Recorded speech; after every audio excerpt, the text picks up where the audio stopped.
La Norvège dans l'œil de Moscou.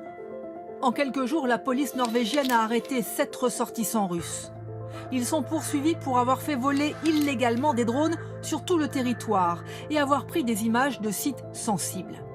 Les autorités ont repéré des survols énigmatiques de plusieurs aéroports, dont celui de Bergen, le deuxième du pays.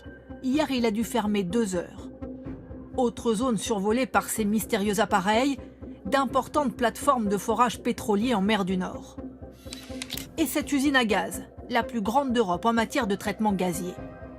Pour la Norvège, peu de doute, la Russie a ordonné ces survols et elle ne respecte pas les sanctions qui lui sont infligées. Nous avons interdit à la Russie de survoler notre territoire avec des drones. Nous devons faire respecter ces règles. Il faut que les sanctions contre la Russie fonctionnent. Parmi les 7 Russes arrêtés, un profil interpelle les enquêteurs, celui d'Andrei Yakounine, 47 ans.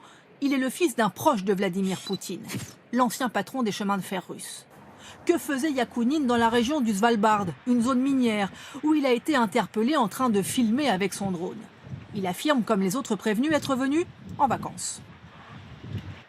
Soit ils ont photographié la nature, pas de problème. Soit ils utilisent les drones pour créer de la peur, par exemple sur l'approvisionnement en gaz de la Norvège pour l'Europe.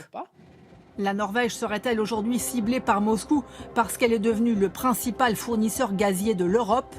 Oslo, sur la défensive, renforce la sécurité de ses sites stratégiques. Face à ces soupçons, la Russie, elle, accuse son voisin de céder à la psychose.